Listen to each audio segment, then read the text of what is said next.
Hey everybody, how's it going? Welcome to another episode of Slidin into my DMs, part of the D4 network.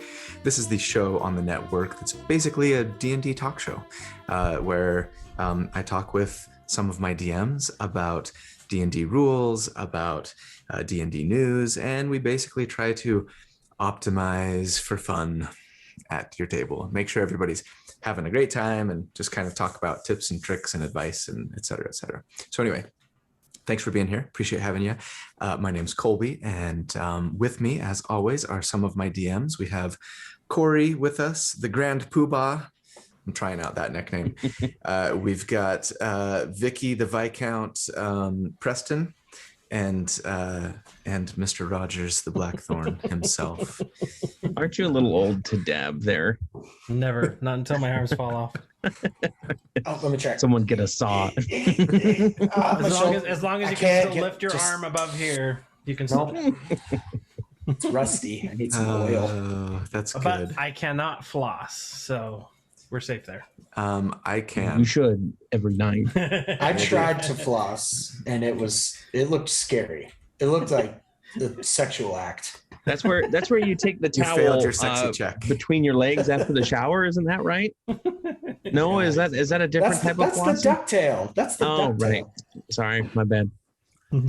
So let's see. I'm trying to think if there are any announcements today. Coming up on the 1-year anniversary next week for the channel. I'm pretty dang excited about that. Congrats, man. That's awesome. Thank you. Yeah, I Be on the lookout for a build every day. yeah, no. In fact, be on the lookout for a vacation from me. So yeah, no, it's been a fun and interesting year, and stressful, very time consuming. I miss having free time, but it's worth it. Anyway, so yeah, and we're coming up on 20,000 subscribers. I think I'd like to do something to kind of celebrate that little milestone, but we don't have anything set in stone yet, so stay tuned for an announcement there. But anyway, let's just jump in. So I've got, as usual, a quick ruling question that I want to ask you guys about, and then a longer conversation topic that we'll jump into after that. So as for the quick ruling, this comes from, as these very often do, a recent episode, a D&D optimized episode that I did last week on the whippoorwill, the rogue whippoorwill, that I did in collaboration with Randall Hampton, which was really cool and fun. Okay, here's the setup, right? I was a rogue primarily for this build, and I was using the whip as has been often requested by lots of my viewers. And the whip has reach on it, right? 10-foot reach, as opposed to a regular 5-foot melee attack range. And part of the way that I tried to get more out of using the whip was using the booming blade spell. Unfortunately, as we all know, it's not a blade. Well, that's not unfortunate at all. It doesn't matter. It's a weapon worth 1 silver. The naming of the spell is Booming weapon.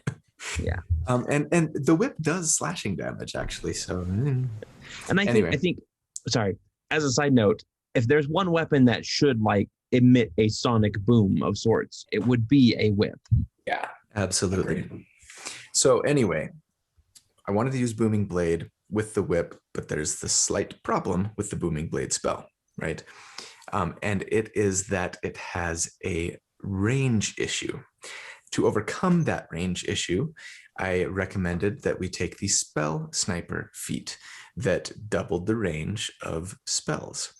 And I had several comments saying, I don't think you can do that, or you might not be able to do that, based on some rule issues.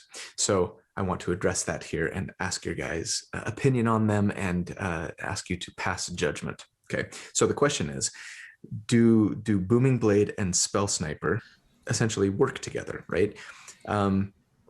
Here's the important part of the Spell Sniper feat. You have learned techniques to enhance your attacks with certain kinds of spells, gaining the following benefits. Benefit 1, when you cast a spell that requires you to make an attack roll, the spell's range is doubled. And then you get some other benefits that I'm not going to get into. As for Booming Blade, we're told you brandish the weapon used in the spell's casting and make a melee attack with it against one creature within 5 feet of you. On a hit, the target suffers the weapon's attacks, normal effects, and then becomes sheathed in booming energy until the start of your next turn, etc., etc., etc. Okay. Here's the problem. Before Tasha's Cauldron of Everything, the range for Booming Blade was simply listed as 5 feet. And so taking the spell sniper feat would double that to 10 feet, no problem, no questions.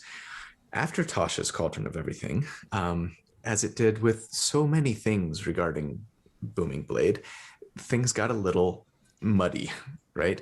Because the range for Booming Blade was changed to self 5 feet in parentheses, right? As opposed to just 5 feet. And so since then, many people would argue that because the range of the spell is now self, doubling it has no effect really, right? And so you cannot, even if you're using a reach weapon, just because you have the spell sniper feat, if the range is self, it doesn't double, right? Other people would argue, no, the range is self 5 feet, and so we're doubling the 5 feet portion, and therefore, yes, you still can use Booming Blade at a range of 10 feet if you're using a reach weapon, if you take the spell sniper feat. Okay, so that's complicated, as these usually are. And I want to know your guys' opinion on, how do you interpret this, both rules as written, and then how would you rule this at your table? So who wants to start? I would like to go last because I think I've got the nail or the hammer that you hit the nail on the head. Well, now everybody else is like, well, I don't want to go first and then be wrong. I'll do it. I'll bite the bullet. I'll take a stab at it. So here's what I think. I think what you said is correct. That with the way that Tasha's changed it to self 5 feet, I don't think you can use them together anymore because the range is self. It's you, and then it just emanates 5 feet around you. So the spell is actually targeted on yourself. That doesn't double at all. So I think I'll save my questions for the end. You can still hit with Booming Blade with a reach weapon. You just don't get the bonus of the extra 5 feet. And so if you were to use the whip, you would have to use it within 5 feet. Yeah. What you're saying. I think because of the way that they changed the rules in Tasha's, that's unfortunately the way that the rules are written. I think that's how it is. Now, at my table, would I do it that way? No, I don't like that. I would say, let's do it the old way, pre-Tasha's. Sure. And I mean, to be honest, you don't have to use Tasha's at your table anyways. Like this is just an extra book. You don't have to implement it at your table. I think that was an unintentional thing that happened. I think they were trying to clarify and they accidentally messed up here. And I don't know, maybe we'll get some either errata or some clarification. So far, I haven't really seen much. Errata on the errata. Yeah. So I don't know. I think the rules is written that you only get the 5 feet, but I don't necessarily like it as a DM. Okay. Well, Preston, what do you think? I think I'm going to have to agree with what Dallin was saying, that pre-Tasha's, like I could see, and I can still see the argument at my table, like, especially with the whip. I don't agree with the sentiment of, hey, let's make whips even more useless, because I think they're cool.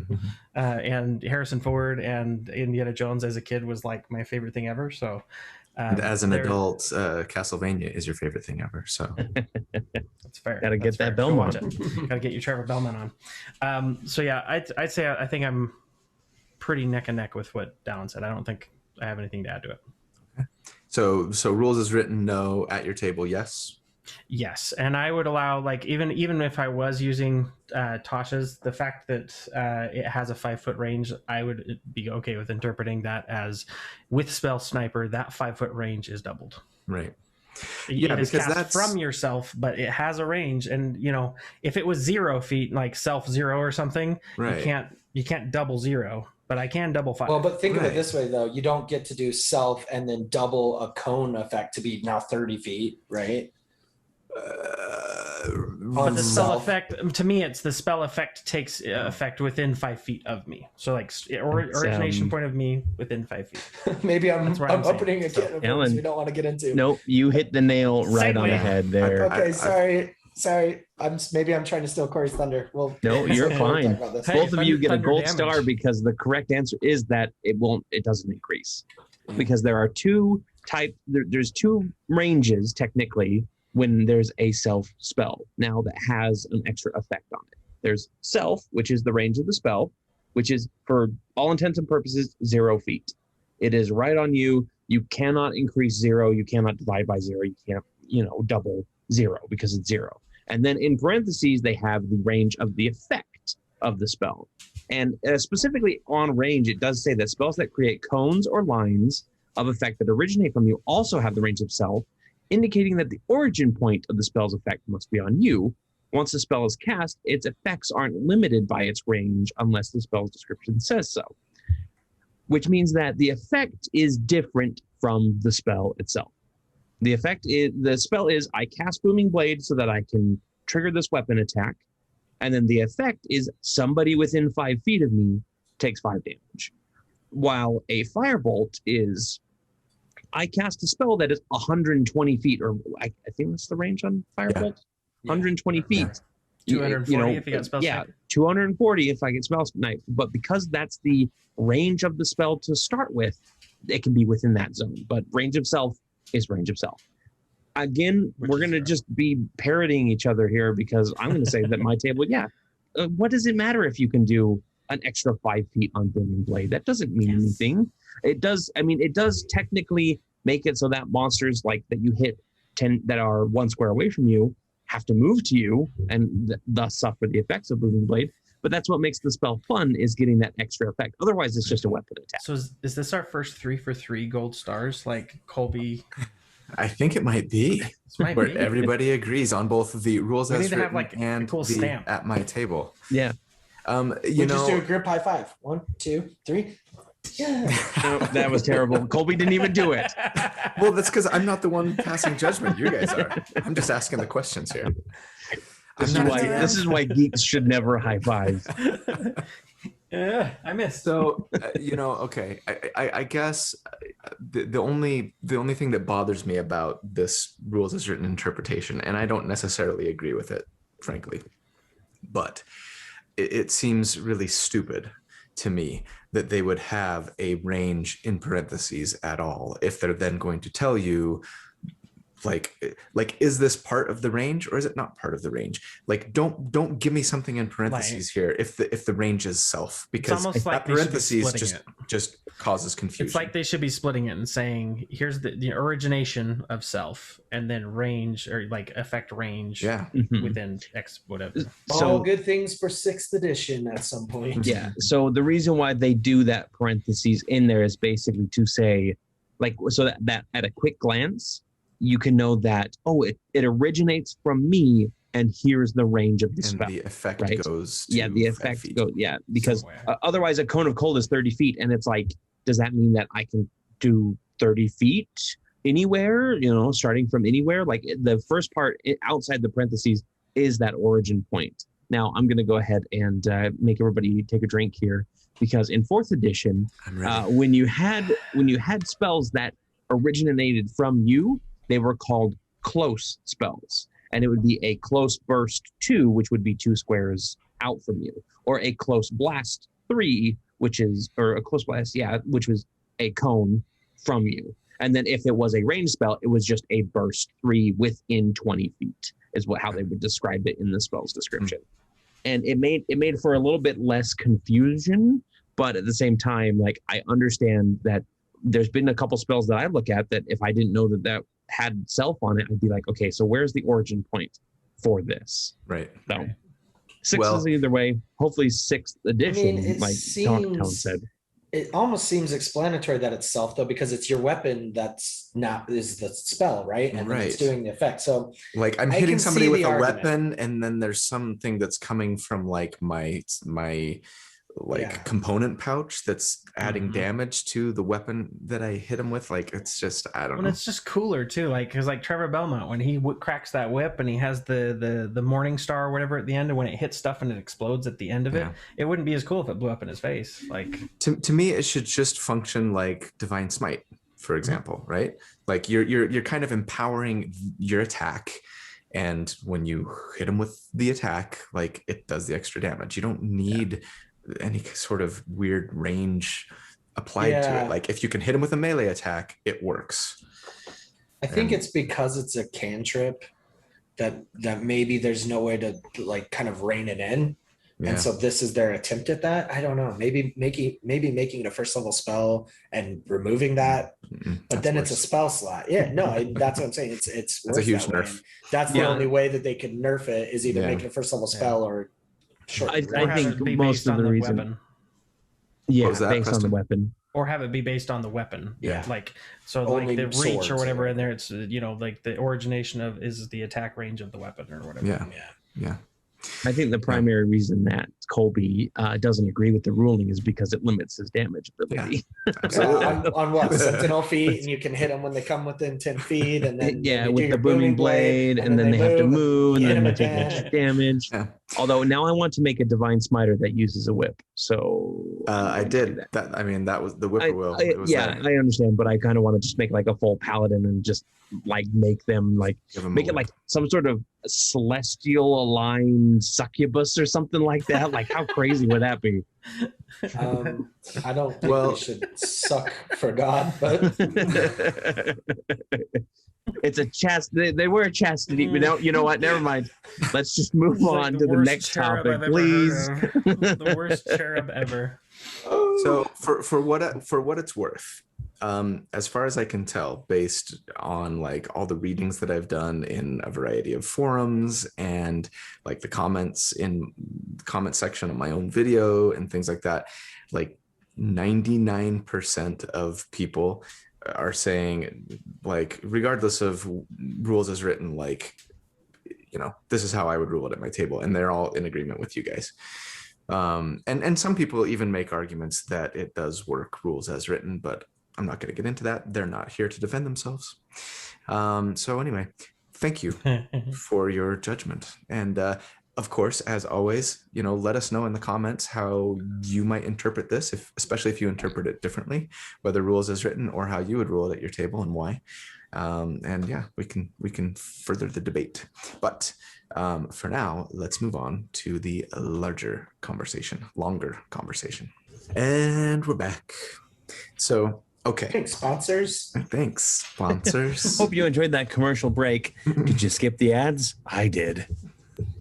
So for the longer conversation, I wanted to talk today about changing your character's subclass or even class, respecking your characters. That's how it's often referred to in video games anyway. And is it something that we should allow in D&D, and why not? The thing that really sort of sparked this topic for me and why I wanted to talk about it with you guys today, and this is a slight spoiler warning for those who have not caught up to Tales of Aneria. So if you have not and you want to, skip ahead like 60 seconds. But or click this card to go and of course, yes, check out the Tales of Aneria to as go always. watch it. But Dallin's character in a few episodes ago, Dallin's character Ezra was a chronomancy wizard, and then he was a arcane archer fighter, and it's had a lot of people asking, like, why did you do that, and was that intentional, and did Dallin know, or was Corey like the worst DM ever who just like forced a respec on his I actually did get a few, in fact one email even that was like, I can't believe Corey would do that to somebody, and I'm like, it wasn't Corey. I mean, it kind of was, but it wasn't. So anyway, I wanted. Okay, come back if you come back. It's safe now. Spoilers are over. But so anyway, For now. you know, it made me, yeah, for now, it made me want to kind of have a larger conversation about it, but maybe set up the conversation with like Dallin and Corey about how that happened and why that happened, with a very long preamble, as to sort of, you know, is this something that we allow at our table regularly? Should we? Shouldn't we? You know, tips for those who want to do it, and things like that. So, first off, let me just read from Tasha's Cauldron of Everything a bit right at the beginning. In the first chapter, I think it is, under the character options, we get a little section on changing your subclass. And this is what we read. Each character class involves the choice of a subclass. A subclass represents an area of specialization. With your DM's approval, you can change your subclass when you would normally gain a new subclass feature. If you decide to make this change, choose another subclass that belongs to your class and replace all your old subclass features with the features of the new subclass that are for your new level and lower. And then it talks about like, okay, training time, you know, your DM might require you to spend money and or downtime in order to like facilitate and make this change, but sometimes it happens suddenly, you know, and things like that. And so it kind of gives a little bit of tips and tricks in there. Feel free to check it out in Tasha's for more info that we're not necessarily going to spend a lot of time talking about, I don't think, here. But of course, you know, this has always been something that a DM could always decide to allow, right, at their table. In fact, very memorably for me, and I think I've talked about this in the past, but in the first campaign that we played together, I was playing a monk who, her name was Ariana. And when it came time for me to choose my subclass, I was incredibly torn, right? I'm sure Corey especially remembers this very well. Many midnight calls from Colby. Yeah, I was having a crisis of, I don't know. Are you awake? Yeah. And, you know, do I go Shadow Monk or do I go Open Hand? And I ultimately decided on Shadow Monk with a multi-class and a rogue. And I enjoyed it and it was fun. But I sort of always had this regret in my character's mind, and I almost didn't love what that meant for me, like thematically and story wise. And towards the end, I kind of approached Corey and said, you know, I've got this idea for like my character's arc here and like sort of this redemption out of the shadow kind of thing. Gosh, that's sort of a theme for my characters, isn't it? Thinking about Saradon. Anyway, What are you needing redemption on, Colby, in your personal life? yeah, exactly. I'm using D&D to like excise So my therapy? personal demons. Yeah. I'm the worst therapist ever. I don't know if they would ever want to do a therapy session with me.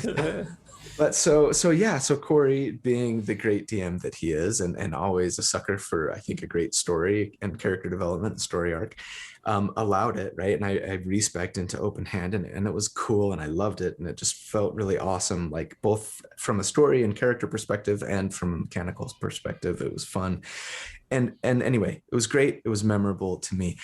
That said, you know, I'm sure that there are plenty of maybe old school or hardliner DMs that might have a little trepidation about allowing this at a table. And so maybe to get a different viewpoint, I might ask you guys to start off the conversation here with reasons why you should be hesitant to allow this at your table, whether, you know, making a subclass change as has now been sort of sanctioned officially by Wizards of the Coast, or a larger change like an entire class change or something like that.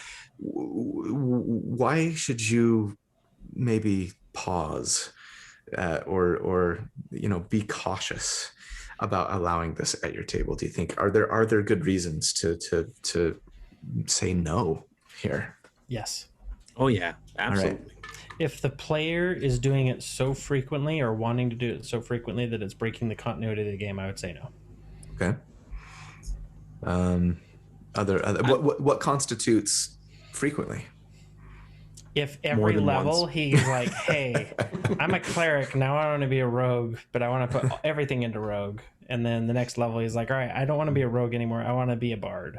Then I, you know, if it's where I could logically see, like, if there's two fighter classes, subclasses, not classes, but subclasses that are close enough together that they, it really isn't going to change anything about the way the character plays, fine. Like, if they're going to do that, I don't have a problem with that. But if they're like pendulum swinging between, now I want to be, they're at level 10 and they're a level 10 bard, now they want to say, hey, now I want to be a level 10 warlock.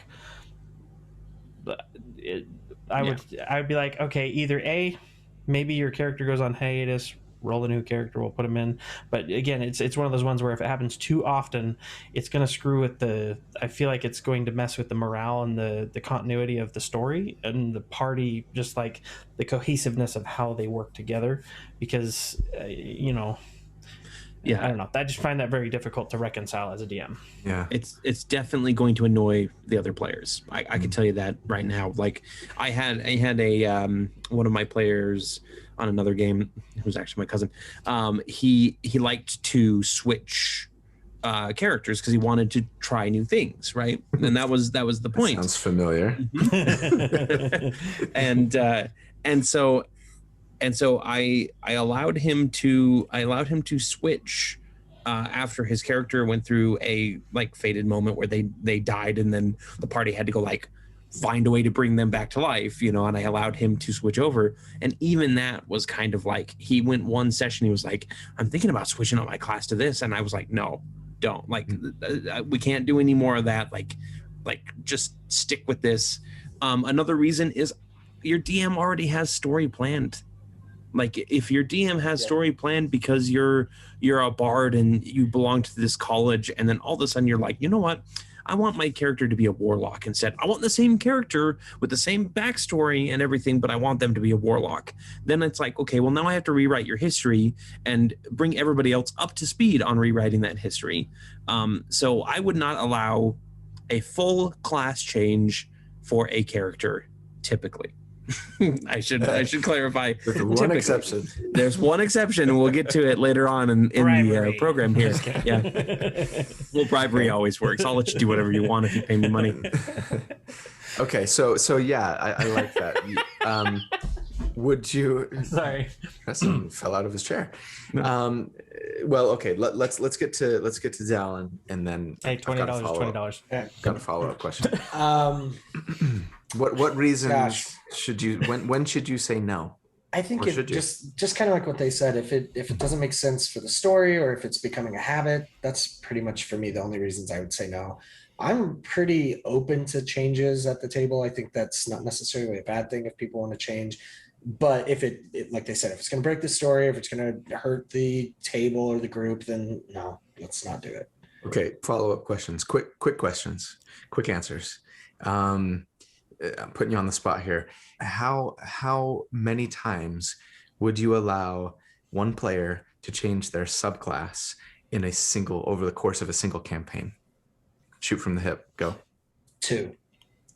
2 is your cap? Yep. Yeah, I would say 2 is the cap. Preston's going to say 1. I'd say it depends on how far they're swinging. Like if they're going pact of the chain to pact of something else, I would require some story arc. Would have to drive that. Switching their patron, so not switching patrons. Yeah, right. Sorry, switching patrons. So like going from a Hexblade Warlock to a pact of the chain, or fiend to Warlock, or something. Okay. I would say there would have to be story, and because of that in and of itself, the story would be the limitus on whether it would be 3 or 5. Yeah. I think fighters probably 3 is reasonable. Fighters have an easier way to swap your subclass because they're generalists that have then pick a specialization. So it's easy to be like, well, now you trained with this, now you're this subclass. So fighters, kind of in my eye, I'm a little more lenient with. Wizards are kind of on that level too, because I mean it's just a different spell school. Just study. Spells, but something like a sorcerer's origin, oh no, like I was a dragon, I was birthed from a lineage of dragons, and then suddenly you're like, no, you know what, I'm actually a clockwork god,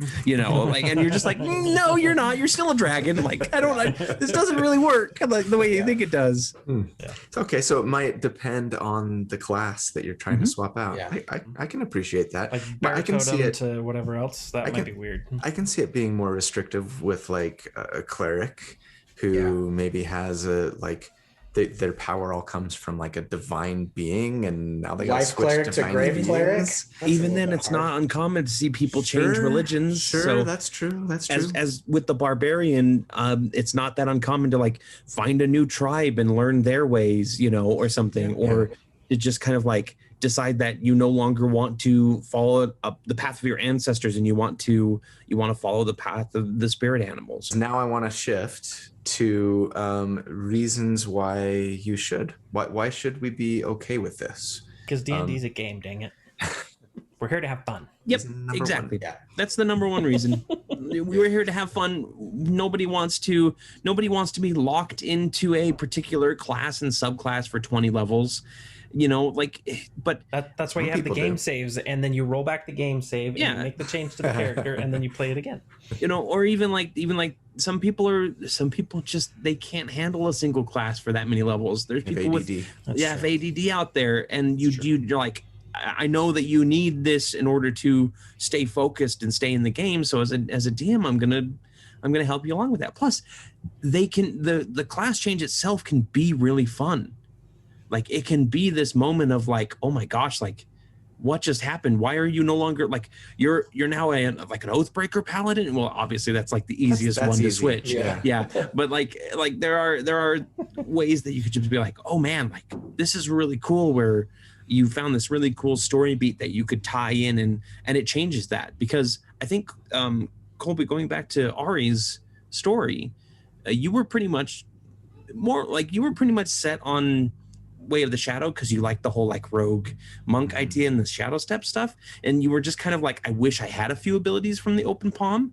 And then I introduced a monk character, and basically this monk like character was like, Leosin. I'll teach you. Yeah, Leosin will teach you how to harness his way, which is the open palm. Because I did it partially because I wanted to see you squirm a little bit. He was very disapproving, and I was very squirmy. Yep, and you did, and I felt it was this really cool moment when you finally did reject those teachings. And I don't know if we ever actually shared that little storyline with the rest of the party, but like you went through like a 2-week self purge, like a cleansing of your soul. Of me in the sweat lodge, purging the shadows, for sure. Yeah, and I think it's a really cool moment, and I think that is, and the only other thing that I would say is new players. Another reason why changing your subclass would be really cool is new players come in, they're like, oh, I really like this Beastmaster class because I want to have a pet companion, and they're going through and they're like, this class sucks. Yeah, 6 months down the line they've done a lot more research. Yeah, they've done a lot more research into D&D, and they're like, oh yeah, this isn't actually that good. I need a change. Or if somebody's like, starting out, I wanted to be a monk, but you know what? I really am not enjoying it because even though it was my first character, it's just dumb. Punching a dragon is dumb, and I want to use weapons or something like that. And I want to find that person and have a talk with them and punch them. That's right. But turns out they're a dragon, and that's dumb. or speaking of new characters, like maybe as a DM, you're like, okay, look, this is your first time. Like, you're going to be a champion fighter. Because that's super vanilla and it's about as easy as it gets mechanically. You're just going to hit stuff. And then, maybe we graduate to something a little more complicated, as we go. Yeah. Yep. And that was literally my wife's first character in the game that we played. Like she started out as a fighter because she had a specific idea of what she wanted in mind, and a fighter fit the best. And I was like, okay, here's your subclasses. And she'd never played the game before. And she's like, which one would you recommend? I'm like, choose champion. It's easy. You just get better crits. Like you don't have to worry about too much. And then later down the line, like if she would have continued on and wanted to like improve and done well, not that she doesn't want to improve, but nobody showed this to my wife. But if she would have moved on and she would have been like, I've been doing some research and I really like the idea of this Eldritch Knight because I wanted to add in like all of these cool like spell effects to my attacks and everything. Because what she was basing it on was take a drink, WoW like enhancement shaman was how she wanted to go. And she was, and I was kind of pushing her towards the Eldritch Knight path, but it was too confusing for her because it was her first time playing playing. Hmm. But if she would have said, like, I want to switch it up and I want to do more, bursty damage with, weapon attack stuff like that with spells, I would have been like, okay, let's go Eldritch Knight. We'll rework it completely. And it's just some sort of like, you've unlocked additional potential or something like that. And but it's one of those things where I definitely would have allowed that to happen more readily with a new player than somebody who was just like, I just want to try out 10 different builds in 10 different sessions. Right. So this is something that has never really occurred to me, but while you were talking about that, the thought of new players and making the game more friendly to them, because I don't know if anyone else has experienced this, but when you come into a game when that's already being played and there's already a chemistry, there's already a party, and then you're kind of interjected into that party as the outsider or the third wheel, or you know what I'm saying, like coming into that party, it can be difficult to break that barrier or like to find your way in. So if you do have somebody on let's say you have somebody on your game table that says, hey, I'd really like to play a new character, and then we have this new person coming in, maybe you have where these two people are now somehow their backstories are connected together, so when you're introducing that character, it's a little bit softer of a landing versus this like, I don't know why I'm here and with these people, like how do I... So I think that's a creative way, because you really like the easy way as a DM is just like, okay, well, let's kill off your character and bring in a new character, right? Or let's make your character go somewhere else and bring in a new character or whatever. That's the easy way, just because you don't have to deal with all the baggage and the backstory and whatever. But I kind of like what you're saying. If they get wishy-washy, they can say, okay, hey, we haven't stonewalled this. We can always go back and say, all right, that person served their purpose. Let's finish out their arc, and then you can bring back the other person. Yeah, but I mean, I've had players join in halfway through a campaign. I mean, we had in our Horde of the Dragon Queen campaign that you guys, the first one that we played, my brother joined in like halfway through, and there is definitely an adjustment period where you have to add somebody new to your dynamic, and it can feel very awkward. And even with adding a new character because the player died. Or the player died. Oh no, not the character died. And then you have to bring in this new character, and because you're like, oh, I want to change. It's like now I have to try and integrate myself with this party that's been leveling together for 7 levels and having all these inside jokes and adventures. And I come in as the new guy, and suddenly I have to make it work. And sometimes it does, and sometimes it doesn't. I've had characters myself that I've come in with a new character because I wanted a change, and I'm like, man, it's really hard to get this person to mesh well, because the idea that I had in my head isn't built for this party. It was built for something else, basically. Okay, so Junior. So here to avenge my father. This is kind of a nice lead in then to the advice section, right? Let's discuss kind of tips for how to do this effectively. I mean, when you were talking, Corey, the thing that came to my mind is, I was thinking about our Bronze Battalion game, which I did this. I got rid of one of my characters and brought in a whole new character, right? And he didn't die, although later on he kind of sort of did. Got erased from history. Thanks to Dallin's fantastic storytelling moment that we had. But anyway, so I brought this new character in, and it was a little bit like, hey, everybody, like, how's it going? I know you really liked that guy that just left, but now I'm like this fighter barbarian dude. And I think the thing that helped me anyway to feel a lot more comfortable and integrated, and I'm guessing you guys too, is we had some really great offline role play sessions. And you can check out a conversation that we had about that here.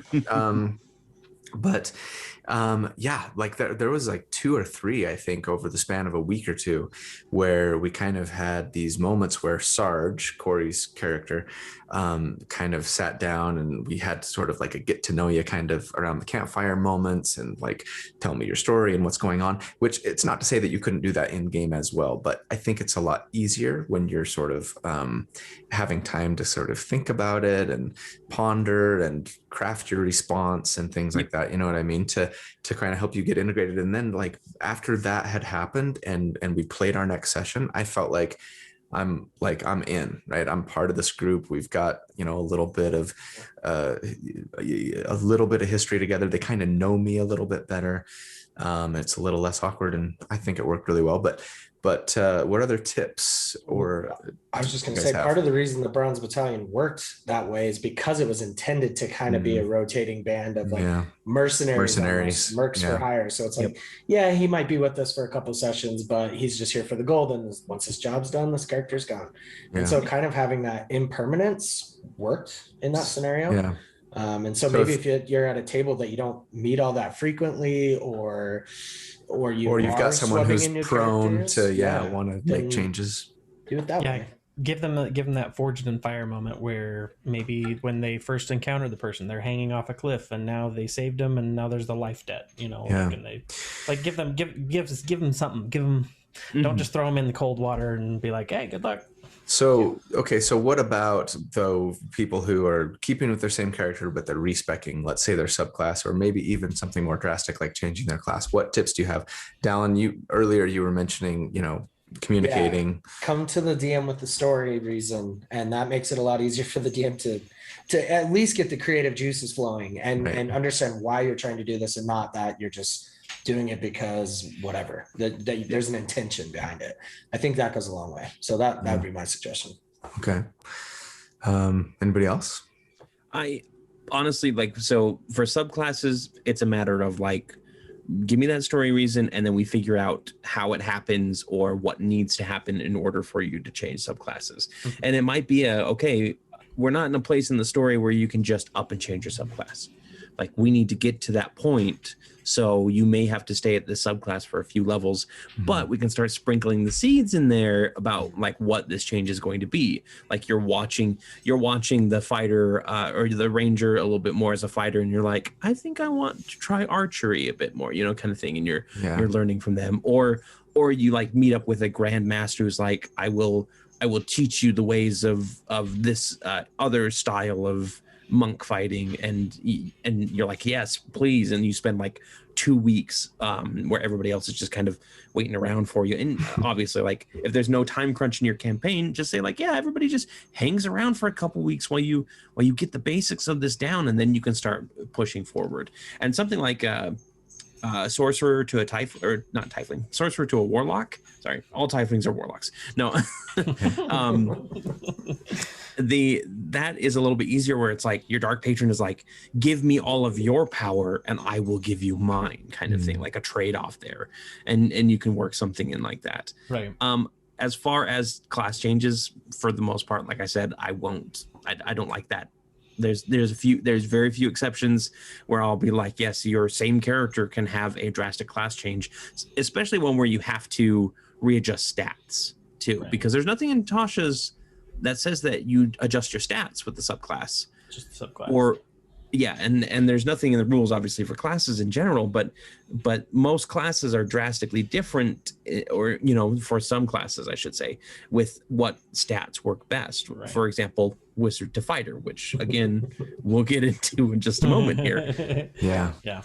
And also maybe I'll ask, from a DM's perspective, what suggestions would you guys have? Corey, you've kind of mentioned one already, but suggestions for facilitating this, making it easier, working it into your story, etc. But as a DM, if your player does come to you and obviously is expressing that, I think that you need to listen to them. Because they're obviously expressing it's not necessarily that there's something inherently bad with the game that you're running. It's just that they are looking, or they're searching for something in the game that they're not currently getting, right? And perhaps maybe that means if it is this rotating banner of hey, I keep wanting to try these different things, maybe saying, hey, like instead of running a continuous game, why don't we move to one shots? We just run a one shot every week and everybody can take a turn or whatever. Sure. Or maybe it's something as simple as, hey, I really like this class but it's missing this one piece. Then maybe saying, okay, maybe in the next loot table there's an item that will help you fill that gap without diminishing the other players, right? Without making it saying, okay, now this person is so multifaceted that they don't need anyone else in the squad, but just help them scratch that itch. I Yeah. think, you know. I really appreciate how Tasha's really kind of gave the green light and kind of sanctioned change a little bit more to a character, not just with, you know, the subclass stuff, but I mean, fighting styles, right? Changing out cantrips. Like almost every single class got a little optional rules note in Tasha's where it was like, hey, you know, if you want to, when you would gain an ability score increase or feat with this class, you can change your pact or your, you know, your spells out, your cantrips out, your fighting style out, et cetera, which I just appreciate that they allow for diversity like that and just kind of lets you go, oh, cool. Like I can still play the same character. I don't have to lose like my history, my story, my personality, you know, the camaraderie that I've already established with, you know, my companions and things, but I can kind of tweak and adjust and grow, you know, in new ways that kind of helps keep the character a little more interesting, Right. a little more fresh. And I think to anyone who might grumble and groan at that, like saying, well, like you're a samurai, like you're always going to be a samurai. How often, you know, when maybe your first job was at McDonald's. Now, does that mean that you're typecast as a McDonald's employee the rest of your life? No, like you can go and work. SpongeBob. Other He was things. he was always a Poor Krabby SpongeBob. Patty cook. Don't Or be like for me, SpongeBob. like my first job was cleaning up dog droppings, to put it nicely, for other people, you know, and I went door to door and said, hey, can I do this for a certain amount of money? You know, obviously I don't do that now, so like people, You know, multi-classed. yeah, exactly.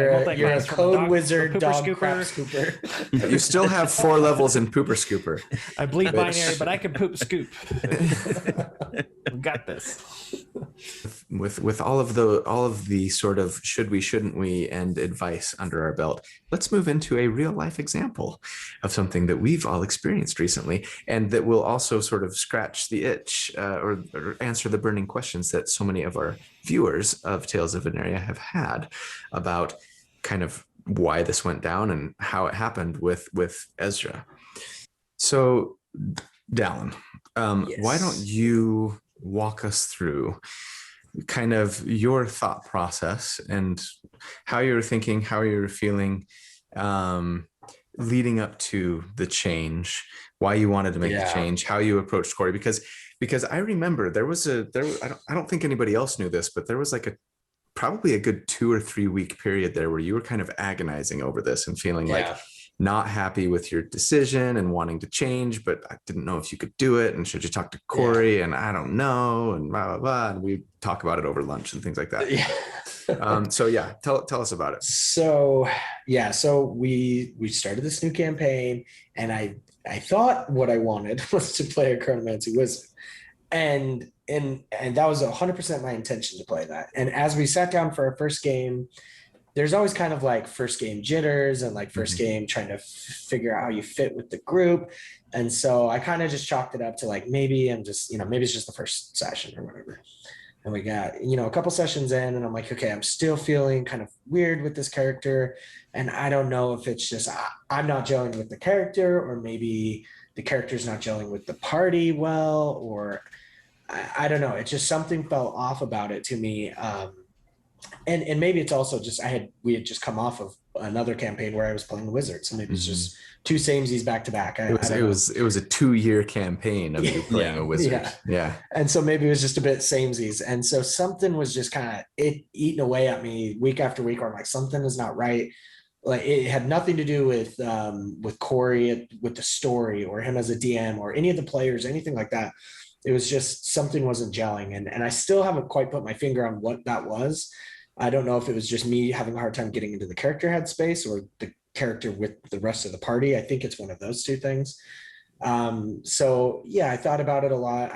Before I even approached Corey, I kind of talked to everybody, just slightly like, hey, what do you think if I changed characters? Would you guys be okay with that? I didn't want to disrupt the table. Before I even went to Corey, I wanted to make sure everybody else was like, yeah, whatever, before I did that. So I kind of just poked around with everybody. What do you think if I did something like this? Would you guys feel weird about it? Does it ruin the story at all?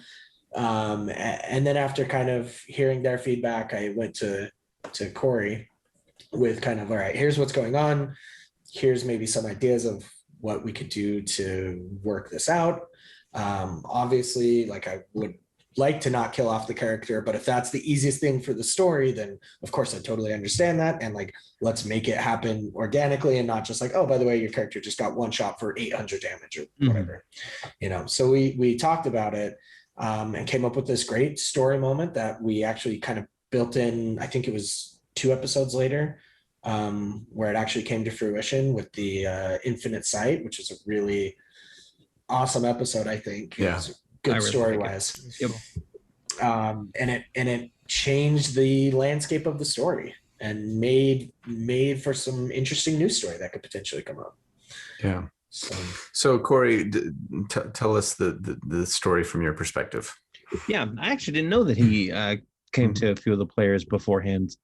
We go to lunch a lot, so yeah, I figured that was probably when it came up. It was never like detailed as it was with you, obviously, because I didn't want to, you know, I was more just gauging their feeling on what would it mean for the table. Yeah, well, and I noticed from the beginning for the first episode that Ezra was very backline, I don't want to be here kind of play style for it. And I could tell that something was off, and I was hoping, like Dallin was, that it was just a matter of getting into the character and getting meshed with the group and realizing that this was the way that Ezra's life was going now. So maybe that it was time to accept that and push forward with the magic use and actually getting into combat and things like that. Because up to that point, he'd been a scholar. There wasn't any reason. I thought that things were improving and everything, and then all of a sudden I get the message from Dallin where he's like, hey, I want to make a change. I haven't been enjoying the Chronergy Wizard as much as I thought I would. And I immediately looked at all of my carefully laid plans and went, oh crap. Okay. So when Dallin came to me, it was with ideas on how best to handle this. And a lot of the ideas actually were more in line with like retraining, like basically like forgiving, like weaving his current magical talent in with archery, and instead of just like full on character class change for the reasons that we did. And I came up with that idea as a well, let's show how bad these bad guys are, right? And I came to Dallin with this counter offer, and we had like a good 45-minute conversation on Discord about this and the potential that it could bring.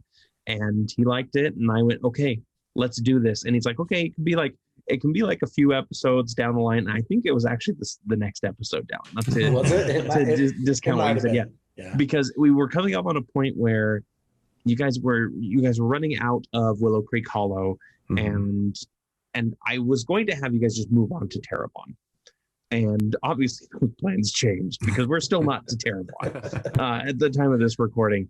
And I kind of went, okay, I need to do a little bit more and reveal the Infinite Sight in this case.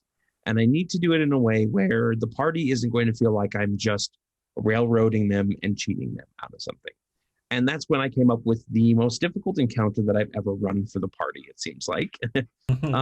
You can say that again. It wasn't, so the intention was this can happen at this point. Yeah, exactly. It can happen at this point, or it can happen later in the story. And I was going to let your decisions decide that, because there were ways for that hideout that you guys ended up in where you could like sneak up and only fight the two. You have gazers, you have spectators, spectators. That's what they are. Yeah, like basically, like if you guys would have snuck up there, if you wouldn't have triggered the magical alarm that I had set, because you guys didn't even see that in your haste. Like there were ways to make it so that it was a normal small little dungeon crawl where you fought individually, and then at any point, if you were to lose a combat, it would be the situation that you guys found yourselves in, where you woke up, you were imprisoned, and Ezra went through his pruning, as I like to call it, basically the history reshaping that we did. And that was going to be that moment. And then there was another moment down the line later, if this moment didn't work out, that was going to be a little bit more story driven. I was going to keep Ezra as a wizard. I'm glad we did it at this point earlier on, because it makes it so that you guys aren't even more used to Wizard Ezra, and now you have to deal with Fighter Ezra. Sure. But it definitely was this moment, and it wasn't a conscious decision to be like, I'm going to screw over my wizard friend by making him into a fighter and taking away all of his magic. Right. Am I considering doing that now as a consequence? Maybe in the future, but I would definitely talk with the player first and be like, hey, I've got this idea. Like, we ended the last session where you guys were all unconscious after a big fight. I've got this idea for a consequence. Are you okay with it? And who knows? Maybe down the line, we get to see Ezra as a wizard again. Maybe we get to see both iterations. Who knows what the future holds? And well, I do, but Chronology Ranger, Chronology Fighter. I think Arcane too. Ranger. I can't remember if this came out in the episode as dialogue, but it was something that we had talked about, where you said, "Well, okay, so basically, this group will see you less of a threat if you're not a wizard, because now you can't get in their way. You can, but in their mind, not to the same extent. Yeah, Right. basically, So they because do this as to kind of help themselves without just outright killing my character. Right. and basically I think the way that I justified it in my head, because we were specifically dealing with time magic, which, as everybody knows, is the worst type of a thing that you can ever do in any sort of show, is to deal with like rewriting history or anything like that. Time travel. Yeah, because you enter into paradox mode. Yeah. So the idea is that this ritual that happened wasn't a just like a complete rewrite of the entire history, because that can cause problems. Instead, it was just like, let's find an iconic choice that changes you just enough that you're no longer able to use chronomancy against us, which is the only magic that we think is powerful enough to stop us. And instead, we'll put you down this other path that leads you to the same locations, but just changes you enough that we can handle you. They just reached into the infinite timeline and pulled out a variant that worked, made more sense, and exactly. But pulled him in. And that was my favorite thing to come out of that, was that line that I came up with, where it's not about pruning the branch, it's about shaping the tree, right? It's a bonsai tree. It's not just like, these branches are going everywhere, I'm just going to clip them off. It's like, no, I'm going to put a little piece here so that the tree grows around it, and grows this way instead. And it's way better for us, not for the person that it happens to. Yeah, and I think this new character has a lot more synergies with the party, because this is a very like combat forward party with like, let's attack. Like, we're not going to talk our way out of anything, well, except maybe one time, but like, we're going to attack mostly everything, and we're going to be in talk melee during the range. fight moments and fight during the talk moments. Exactly. Guilty as charged. This character, I think, fits in a lot better. There's a lot of synergies with Victor, with Preston's character. I think Ezra can get along easier now with Eve and Sarai, as opposed to Wizard Ezra. They at least have some things in common now. So I think that as a group, it fits a lot better. And I feel more comfortable taking this character to level 20 as this iteration of it. Yeah. Cool. Well, I think it's a great sort of case study of all the things that we've been talking about, right? And you guys did a great job of like following your own advice, I suppose, as far as like talking about it, coming up with a plan, making sure that it fits in with the story, doing it because, it would help one of your characters be happy, like even talking with your other players at the table to make sure that everybody else is on board with it and not annoyed by you making changes. And then, finding a cool way in the story to actually make it work. I thought it was this cool, like moment, but that didn't feel like that doesn't make sense. You know what I mean? It was like, well, no, like these are chronergy magic. Like chronergy magic is like a big deal. It's like outlawed in this thing. It's very powerful. It's seen as very powerful. And this is why it made sense, right? As far, or at least it didn't stretch. It didn't force me to suspend my disbelief too much. I don't think within the world that you'd created, Corey, and the story that you'd been sort of telling with us so far. I think it worked really well. So, but even that was not without consequences, and those consequences, there was fallout from this, because there was moments where player motivations changed, and they changed so drastically that it's like they would left somebody adrift, and you have to kind of reorient. And we definitely did have like plenty of discussions before and after where we were just kind of like, okay, here's the situation. Here's what's fundamentally changed, but in reality, like it's still the same. And so we had to have a lot of conversations about steps forward, keeping that party together after that, because that was kind of a big break in that kind of stuff. And it definitely changed the way that things happened. And you saw in the next episode after that, where it was kind of like this whole, like, we literally, like Eve's character, for example, she's like, I lost the thing that my employer told me to go for, and now I'm just hanging out with friends. Like, what's going on here? What do I do going forward? And there was that kind of moment where it was like, maybe I just need to abandon this party. And you guys had to like reaffirm those bonds in this new iteration. And I thought that you guys came out stronger for it. And there are things in the story that, like, I literally have an addendum to Ezra's plot lines, because I wanted to show, like, this is how things have changed ever since his transformation. And you guys will encounter a few things in there that normally wouldn't be the case, but have changed drastically because of the way that Ezra's story went and the way that it has shaped reality, basically, in history. Yeah, I think overall, though, it's been very positive because it's let us peel back the layers on other characters maybe quicker than we normally would have gotten to, which is, I feel like, has fleshed out our party even more than before. And so I think we feel like a lot more bonded than before, because now we know more about each other's past, or we're more invested in what they're doing. So I think it ended up being beneficial. All right. Well, thanks for pulling back the curtain a little bit there for us, guys, and thanks to all of you for joining us today. I think it's been a great conversation as always. I always have a lot of fun doing this. So that's the episode for the week. Thank you for watching. Love you guys and appreciate having you. Appreciate all of your support. Please like and subscribe and comment and share and all of the smash things. That notification button. That's right. Their bell. I never, that's like the one thing I never talk about. I never tell people to about the bell. I didn't even really know what it was until I saw an analytics thing that was like, oh, like this many people get notified. And I was like, oh, maybe I should tell people to ding the bell, but I don't. Anyway, whatever. You can ring my bell. Click on the bell if you want to. Easy. Actually, well, never mind. Okay. I'll bring my divine whip. No. I'm leaving. Thanks, guys. Have a fantastic day, and we will talk to you soon.